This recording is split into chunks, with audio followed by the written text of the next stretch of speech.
Qui n'a pas un jour consulté un site web pour s'informer sur un problème de santé? Vous savez, juste un petit détour avant de prendre rendez-vous chez son médecin, quelques informations glanées ici ou là, question de se rassurer. Ou d'ailleurs, le plus souvent, ça fait plutôt l'inverse. Et que dire lorsqu'il s'agit de santé mentale? Ces vidéos censées vous faire du bien, mais le sont-elles vraiment? Eh bien, on en parle avec notre invité, Christophe Nguyen. Merci, monsieur, d'avoir accepté notre invitation. Vous êtes psychologue et cofondateur d'un cabinet de conseil spécialisé en santé mentale au travail. Alors, selon une enquête, et c'est ce qui nous a fait vous inviter, une enquête menée par le journal britannique The Guardian, un réseau tel que TikTok, loin de nous aider, ne fait finalement que colporter de la désinformation en matière de santé mentale. Vous pouvez nous dire ce que nous dit ce rapport ?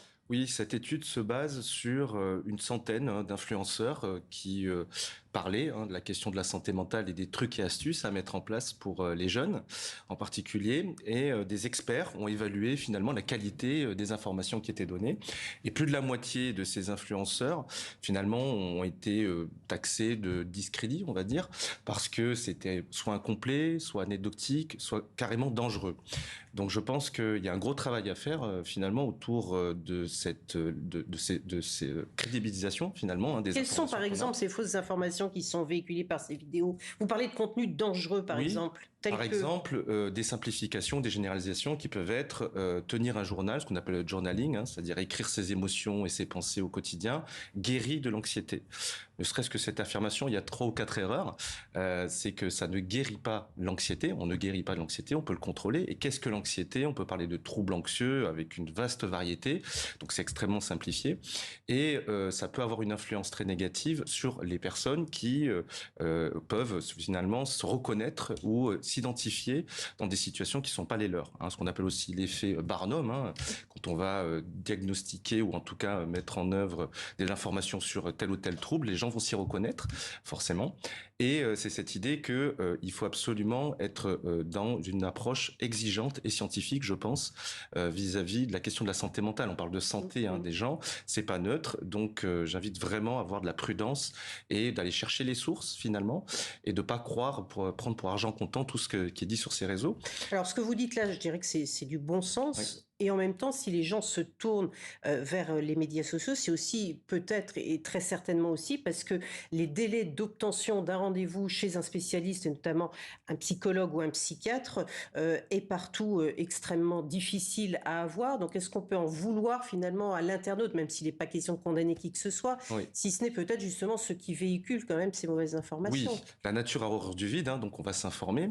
Je pense que la démarche d'aller s'informer est positive sur les réseaux parce que c'est ce qu'on appelle aussi de la psychoéducation, c'est-à-dire on essaie de mieux comprendre ce qui est un trouble, quelles sont les manifestations de ce trouble pour augmenter la sensibilité là-dessus et effectivement après voir un professionnel. On peut pas se guérir sur Internet tout seul.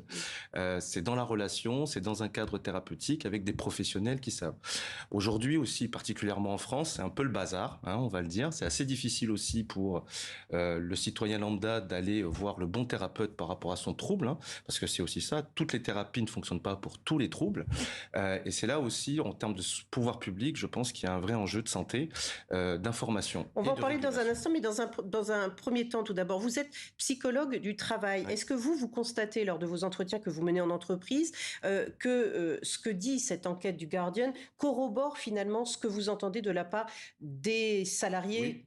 avec lesquels vous conversez? Oui, bien entendu. Et il y a des actions qui sont menées qui, on va dire, ont toutes des très bonnes intentions et qui créent parfois finalement de la confusion. J'entends aujourd'hui tout ce qui est autour du burn-out. C'est burn-out partout, burn-out nulle part. On ne sait pas bien de quoi on parle et on ne sait pas bien ce qu'il y a derrière au final.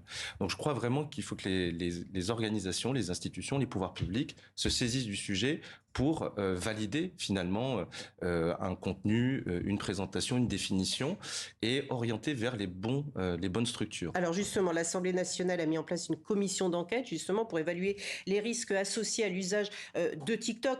Bon, TikTok, mais pas Pas seulement, que, c'est ouais. toutes les raisons, on va pas non plus incriminer TikTok seul, sur la santé mentale des jeunes en particulier. Oui, Il y a eu aussi des plaintes, hein, comme vous le savez, il y a quelques années, de familles hein, qui se sont associées pour contre provocation au suicide après qu'une jeune adolescente ait, j'ai envie de dire, parce qu'il y a les algorithmes aussi, qui ne fait qu'entretenir le mal-être d'une personne. Avec cette idée d'enfermer un peu dans ce qui nous plaît ou ce qui nous fait passer du temps de visionnage, avec une romantisation parfois du suicide. Et donc là aussi, au-delà de labelliser des influenceurs ou de valider du contenu, il faudrait encadrer aussi la communication autour de certains troubles. On sait que parler de suicide et de le romantiser, ça augmente le risque hein, de contagion, de contamination même de la question du suicide. Ça augmente le nombre de suicides ou de tentatives de suicide.